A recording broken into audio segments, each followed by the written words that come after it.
Atlanta, Roger Goodell has two constituencies, you and the one he actually serves. In the past 2 weeks, he has let them both down. Fans want an explanation for the officiating debacle in New Orleans. Owners deserve a league that defends its integrity. Goodell easily could have done both. Unfortunately, his approach to crisis management is to get out in front of a crisis, then let it run him over. And so here we are, a week and a half later, waiting for Goodell's annual State of the League press conference. The event is usually so well-planned and predictable that he might as well lip-sync his answers.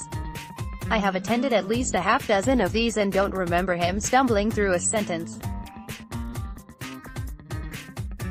What is remarkable this time is that the answer is easy and obvious to give, and he still botched it by waiting too long. This is all he has to say: "We have the best referees in the world.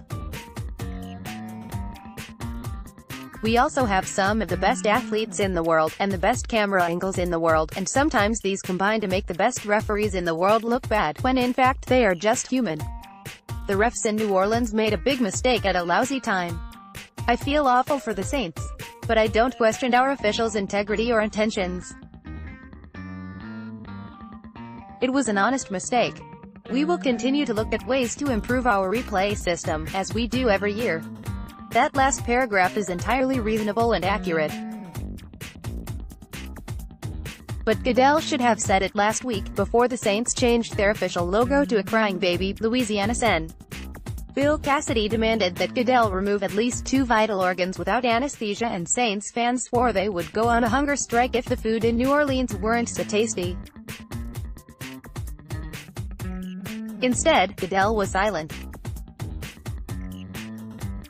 There was no official counter-argument to ESPN's report that people in the league are worried too many officials in the Rams win are from Southern California. Nobody works for years as a high school, college and then NFL referee, then does that well enough to get a playoff assignment, then decides at the game's most crucial moment to humiliate themselves by purposely botching a call to help the team that moved back to the area where they lived a couple years ago. That just doesn't make any sense. But I don't doubt that people are talking about it. When there is a leadership void, it gets filled in the strangest ways.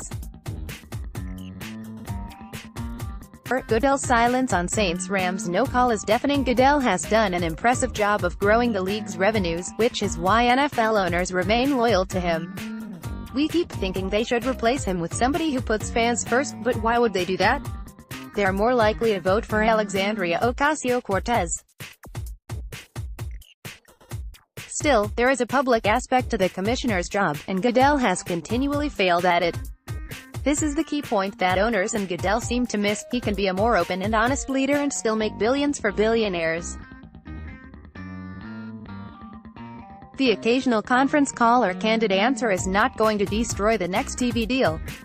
Goodell has wrestled with a lot of controversies in his tenure, and they are not all related and are certainly not all his doing, but there tends to be a common theme: they explode and the smoke lingers. Ray Rice's arrest, Richie Incognito's alleged bullying, Bountygate, Spygate, and soon, maybe Kareem Hunt. Nothing fades quickly in this league. Goodell would have fewer PR headaches if he consistently tried to get to the bottom of stories himself and took the hit. You could not find more disparate controversies than Deflategate and Colin Kaepernick's protests. One was silly, the other quite serious.